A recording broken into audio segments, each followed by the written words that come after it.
Good afternoon, YouTube friends. Thanks so much for coming by. We are back at it with the Aquafaba magic, making a light and pillowy, delicious pavlova today. Keep on watching to see how we do it.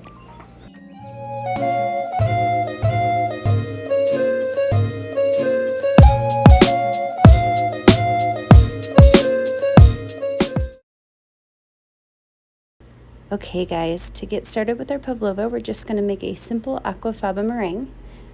I've got some of our aquafaba or bean juice, a bit of cream and tartar to stabilize it, and some granulated sugar, and a bit of vanilla. We're just going to whip this for almost 5 or 6 minutes until it's nice and pillowy and there's a nice gloss on it. I have tried to use sugar substitutes, and honestly, nothing beats the real thing.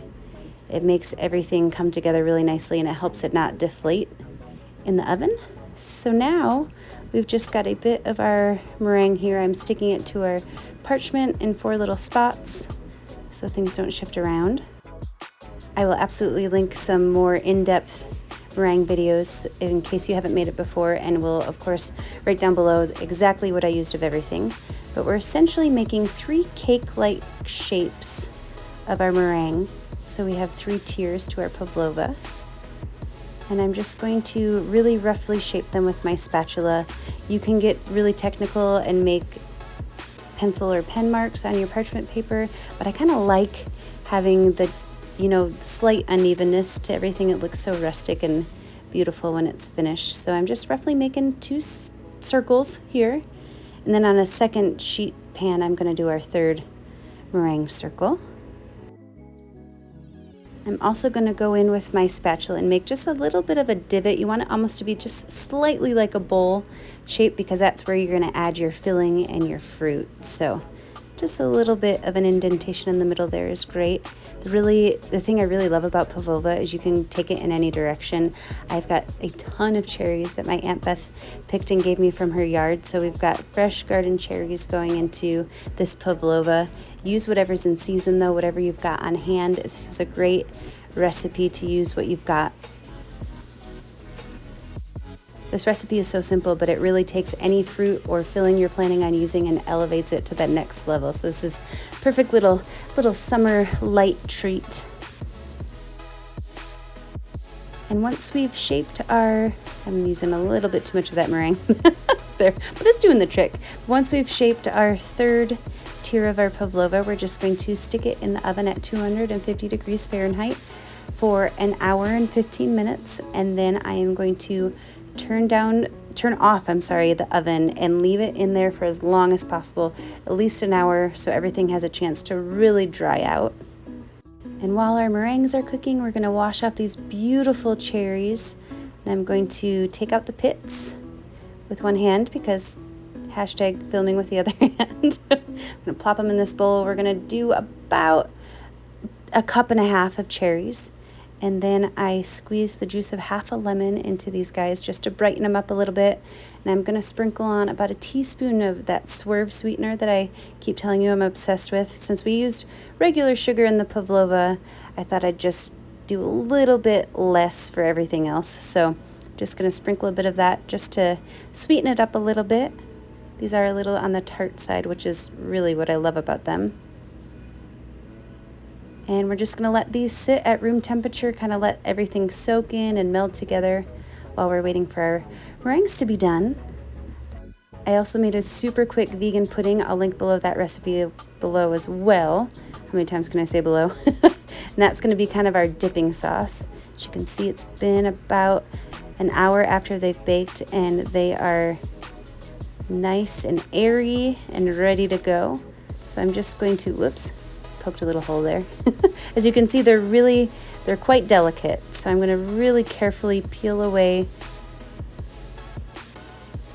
the parchment paper from our meringue here. And we're going to essentially assemble a 3-tier cake out of this pavlova.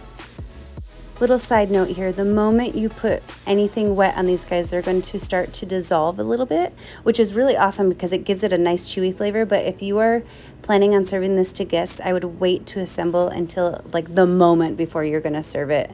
And if you're bringing it somewhere, just bring all your ingredients separately and you can assemble it right before you eat. It's quite quick.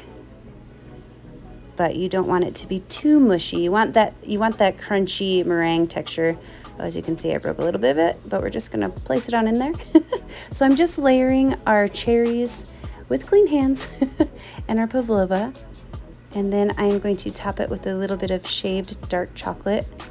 And then we are going to use that pudding mixture that I've made just to decorate the plate so you can dip it in there.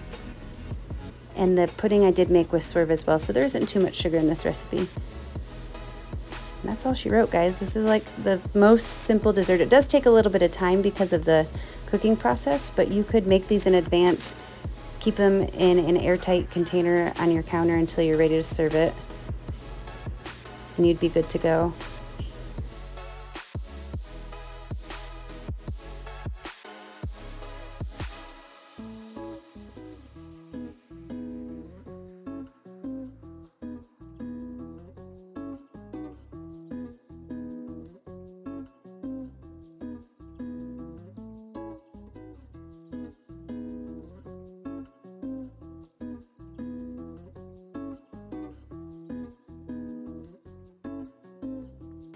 And like I said, mostly because it looks so beautiful, but also because of chocolate and cherries being so delicious together, I'm just taking a little vegetable peeler and making little curls of this endangered species dark chocolate. It's very delicious, and you really don't need too much, just enough to taste it a bit. I mostly want to get that fresh tart and sweet cherry flavor going on. Isn't that beautiful? Seriously, guys, like, Aquafaba is magic. It really is. It's incredible that you can make beautiful desserts like this out of bean juice, right? And already those beautiful cherries are kind of soaking into the meringue, so we've got some chewiness, a nice light crunch on the edges. This is going to be so good. I can't wait. And already those cherries are soaking into the meringue, so we've got some chewiness towards the middle, a little bit more crunchy, pillowy meringue texture on the outside.